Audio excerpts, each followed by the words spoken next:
So tell us everything. I'll mess up. Well, what do you think is the overarching theme for this season? If last year Oliver was trying to... People say a lot. It's interesting because we all sometimes have different words or expressions for it, even between like Marc and Andrew and myself. I've always felt like Oliver, to survive on the island, had to lose his humanity, or had to, and so much of the show for me has been about can a prisoner of war come back from that, and I regain that. And so every year it's, last year was, all right, I'm going to give up killing and see if that makes me more human in a way. And this year I think it's about having an integrated life. Like, can he really have a life, or is he just out there to fight crime? And, but can he introduce, other elements into his life? So sometimes the guys say, well, it's about he's dealing with identity. Sometimes I say it's sort of like, I think there's a lot this year of people trying to sort of save either their own soul or someone else's.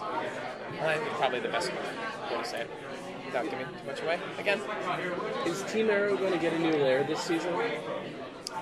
Well, Oliver has to find a new place to live. But lair, we love the lair. I like the bat lair.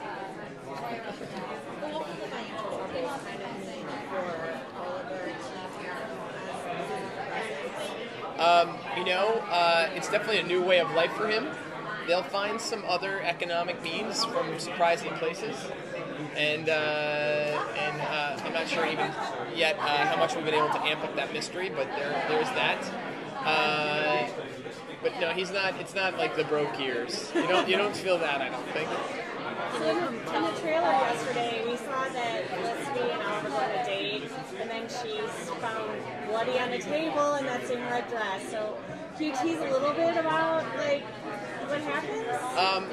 Well, I guess I would say that it is definitely a big part of the year in terms of stuff we started to. We always I think in the finale, to kind of hint at some of the things we know we want to deal with or hope to deal with in the next season, and definitely their tension, romantic and otherwise, has been coming to a head, and I think so much of of who she is and what she means to him is sort of in a lot of ways represents like a whole other life, and so we'll get at some of that stuff in the beginning episodes. Can you talk a little bit about the situation at Queen Consolidated? There's a new gentleman, Ray Palmer, who wants to buy Queen Consolidated for their tech, in specific for their tech division. He figures out pretty soon that there was an IT woman there who was then Oliver's assistant, who seemed to have a bizarre career trajectory at the company. So he goes looking for her and wants her to be a part of the company. I'll leave it at that. What's Thea going to be like in this season? I think the great thing with both Willa and Thea is to really sort of show a whole new side, obviously, to her. We always say, and you've probably heard it from us 1,000 times, like, this is this person's island, but this really is her island, I think, in terms of us showing kind of her, some of her growth and the physicalization of her abilities. And how are her interactions with Malcolm? There's certainly a blast to write, and it's just a unique relationship. We haven't had anything like it on the show, and so I think we're kind of, as we always are with anything that's new, that we kind of, that makes it really interesting, obviously, but also you're kind of like, well, how do we get this right, It's a neat dynamic to have on the show, and I think it's going to pop this year in a big way. I hope. There's a mysterious new big bad coming. Yes. How does that big bad and Malcolm, are they connected at all? And is Malcolm still going to be a bad at the show? Malcolm is who he is, and so he'll always have those.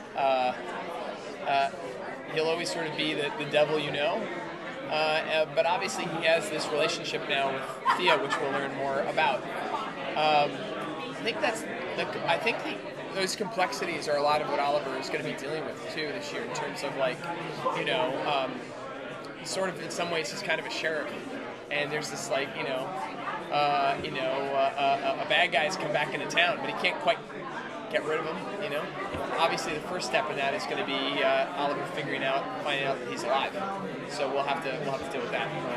Green Arrow has had so many connections throughout the DC universe that have played out in a number of different elements of entertainment. So last year, you guys brought the Suicide Squad. Yes. This year, are you going to be bringing in some other folks for him to interact with? And is there any possibility that he'll ever have some Justice League interactions at some point down the road? Do you just to take the last part? Do you mean sort of like will a Justice League type things spring up now that we have so many of those types of characters? Yes. I mean that I think in success, you kind of we never know if we always hope the shows sort of work well enough that we can kind of do that, but definitely we're closer to that than we were last year, you know, and so I think hopefully we'll keep moving down a path like that. But we have to keep making the show great individually, and yeah, I mean there's still hopefully even of the ones that there's been a lot that's been announced this year, but there's still at least hopefully kind of one big one in the back half of the year. Another DC person that we hope to bring on. Hero or villain? I can't say. Oh, darn it.